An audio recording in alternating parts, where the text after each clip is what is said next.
I think one thing before diving into that you said that in terms of like use a lot of like how did that feel? Like how did that set feel? How did that weight feel? Mhm. If I'm doing a lift to them because that also helps me of like, oh, that felt I had planned for them to go up for the next set and that felt really heavy for them. Let's probably stick there because maybe today is a day that we're struggling with confidence. And if we try and get 8 reps at, a 40-pound bench press and we don't get it, that's going to kind of kill the confidence even more. And Mhm. I think something that like also feel like I've taken in that kind of approach is like, even in college, like after every game, like finding the positives and the room for improvement. I don't even like to say as positive and negatives, but like my parents would go to every single basketball, every single college game that I had after the game, we'd always break it down. And like my dad would ask how he was my high school coach, but he asked how I felt I played. And that point of like trying to get instead of saying I think you played well or I think you could have done better here. We're having the athletes that have to think about how did I feel before I get any input on what anybody else thought on my performance. Like, how do I feel like I played? Same with the lift. Like, how do I feel like that lift went? Did I feel like I put in the effort that like I knew I was capable of putting, or did I feel like I went through the motions? And so that's part of like it's a balance of like I want the athletes in the weight room to push themselves, and I also at times I need them to build that of like, oh, I know I can go heavier instead of go through the motions on this next set. I'm gonna challenge myself. And then there are the times where that is my role and I'm the one that's doing that, like, oh, that felt good, great, I'm gonna go switch these dumbbells out while you don't even know I'm doing it, and then you're gonna rep these out for another 8 5 pounds heavier, and I'm gonna tell you after, and you're gonna have just killed it. So I think like it again, as we've continued to kind of touch on, like it's not having everything so, you have to have a plan. We have to be prepared, but not feeling like we live or die on that plan, I think is really important because it's not a one size fits all for any workout, for any program, and any athlete. But in terms of that kind of nutrition side of things, I feel like other piece of it also is, nutrition and hydration in terms of like how much water are we consuming. I think the main components of like how well we're training is like our encore training, our weight room training, our nutrition, our sleep, and our water. And so that's another piece that I like, athletes always go right to like, oh, all because of like what I'm eating or not. I'm like, well, are we drinking enough water? Are we getting a good night's sleep?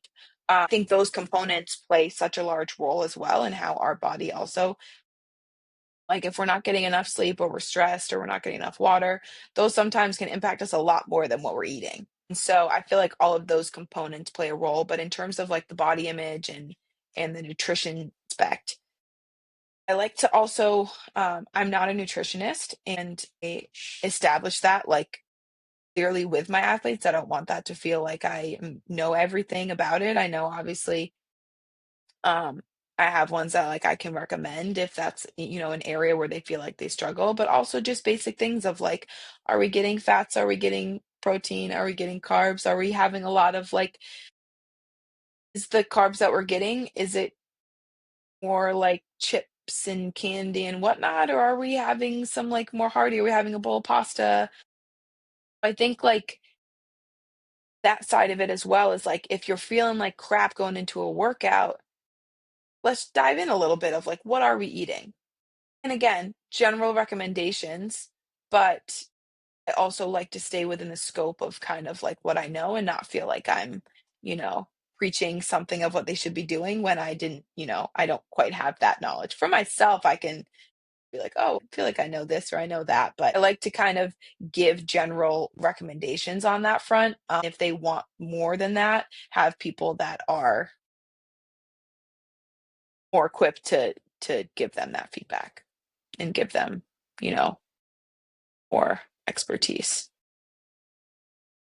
What you just said right there is kind of you mentioned imposter syndrome before, and I think that's kind of perfectly how I think about it as. And sometimes we have to admit that we relatively are an imposter, and that's okay. Yeah. But I think about it as we envision ourselves as being like an expert. So I'm the expert trainer, I'm the expert coach or speaker, this whatever it is. And we don't want to be called out as an imposter or a fraud. But Yeah. if I get put on a platform to say, like somebody invites me to a conference to speak, and it's known as being the top trainers or coaches in the world, and I'm invited there. I'm not gonna feel like I belong because I don't feel like I belong. You know what I mean? It's not just it feels weird, but at the same time, if I took into the mindset of I'm not a pro, but I'm invited here and it's cool, Yes. I'm just gonna say, hey, I'm gonna be real with all of y'all. I don't feel like I belong here. I'm just learning stuff like y'all, but I'm gonna tell you what I've done and what works. And I think the framing my mindset around those things helped me not feel like an imposter anymore. So there Yes. is a level of I don't belong here, but I'm like, well, it's true, but I am here. And so I'm accept whatever mistakes and failures come with it. And that kind of rebuilds my confidence in the process. Because if I frame myself as the master and as the guru and I make a mistake, now in the back of my mind, I'm like, did they catch that mistake? Now I don't feel like I'm the guru anymore. But if I already Yeah. pre-frame my mind and say, I'm just here, whatever mistakes happen, happen. Because I'm not perfect, because I'm not a level 10, I'm coming in at you with a level 4. Anything that happens above a 4 is great. So if I do amazing, I kill it, cool. If I do terrible, it's like, well, I'm not perfect. I told Yep. you guys, and I told myself I'm not that. So it helps me personally keep my confidence intact to where I'm not shaking one way or the other.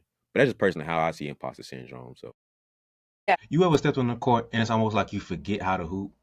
Like you were just killing it to practice before, but then the game time hits and warms you a little less confident, little not feeling as much. But then the game hits. It's almost like somebody took your controller and they unplugged it and it just turned it off. It's not working anymore. So now game time coming, you start pump faking on wide open shots, and on the fast break you hesitating. And by the end of the game, the coach is like, "Who is this kid? Why are they on my team? How did they get on my team? I don't recognize this player anymore." It's almost like that Space Jam scene when the NBA players got their talent stolen by the aliens, and they start looking around like, "Where am I? What is going on with me?" Come on, we're okay. We're okay. You're all right. Come on, let's go.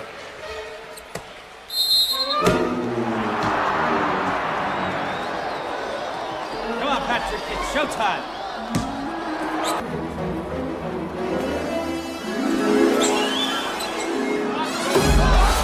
And I get it. I feel you. Confidence is a really tricky thing. It's weird. But I got some good news for you right here. You don't have to hope to feel confident every game because I made something special just for you. I have a pre-game and a post-game checklist for your confidence. All right. It's the things you can do before you step on the court to make sure that you feel confident and to bounce back after the game to make sure that you're always improving and building your game. So hit the link below and it'll be sent straight to you guys. And it's going to help you out so you don't feel like that 2K player that's just glitching in the middle of the game anymore. And his name is John Cena. All right, so it's gonna have you get back to feeling like yourself and playing like you never have before. So go ahead and hit the description below and lock in with us and get your confidence rebuilt. Yeah. And on that, I think that's you hit the nail on the head of like I can feel like, okay, I'm in this position, like I don't feel like I even like I look at everyone around me and they have all this more experience or they have these higher degrees and all this. And I'm like, okay, I didn't just end up here by chance. Like there is some level of a reason as to why I'm here. I'm gonna trust in that. And I think it's this other piece of like I'm not afraid ever to say when I'm wrong or admit when I'm wrong or when I know like I believe something and then I am proven that, what I believe was wrong. And I think in a field that's ever growing, like I ever feel like the more you learn, that opens the door. When you don't know much, you kind of like don't know what you don't know. And then as you continue to learn and grow in a field, you're like, wow, okay, I'm now realizing how much that I still don't know. And there's a lot that I do know, but there's a ton that I don't. And the only way to continue to learn is to put yourself in those positions where you aren't the person that has the most knowledge. Like every time I surround myself with people and I'm in a room with people that know more than me, all I'm going to do is learn. And maybe here and there, I may say something where I'm like, oh, that was wrong. And, Even people are like, I don't know why she thought that was right. Who knows? I don't really care because I'm surrounded by people that I'm going to learn from. If I'm only putting myself in rooms where I'm the one that knows the most, okay, yeah, maybe there'll be that like confidence piece of like, yeah, I know a lot here, but in the grand scheme of things, I don't. There's so much that I still have to learn. And so I'm never going to make that growth if I'm not around people that are going to help me get there, that do know more and are able to share that knowledge and teach me something I may be wrong. And they're like, here's, instead of just telling me I'm wrong, let's dive into it. Like, I can see where you felt like that was, say this was the right exercise for here, but I would do this. And then I'd say, well, why would we do this? And we dive into it. And so I think, again, there's always that little bit of, that the confidence piece that can have confidence and there, sometimes when you put yourself in those uncomfortable, that's when growth happens, is when we're in uncomfortable situations where we know that we're around people that are and we're surrounding ourselves with people that are smart. And I took a course about a year ago, and again, just listening, it's this really good course by MZ Najim. He was in the NBA. He was the youngest ever head strength coach, and now he's um head of performance in college. And I remember like getting onto this course and everyone giving their backgrounds, and I'm like, oh my gosh, I feel like my background compared to so many others was like not at that level. And then I'm like, okay, instead of feeling like, oh wow, all these people know so much more, how amazing that I'm going to take a course over the course of 10 weeks or so and have 2 hours every Sunday where I'm going to learn from one of the best in the business. And then I'm also going to listen to all the other questions that all these other people that are taking this course are asking that I maybe didn't even think of. So again, I think so much, as you said, that imposter syndrome and the confidence piece, the reason we feel that is because we're putting ourselves in the right places to continue to learn. I can't remember who came up with it or exactly what it's called, but to kind of give a dumbed down version of it, he said to an extent of there's a perfect zone of growth that you want to hit. So it's like there's a circle of your comfort zone where you feel comfortable and you Yeah. feel confident. And there's say that's like a level 4. And then there's 10 of being super uncomfortable. You want to find a perfect spot for you between that Yes. 4 and that 10 to where you can still grow and improve. And I think sometimes that imposter syndrome kicks in when we try to go to level 10 Yeah. or a level 9 or a level 8.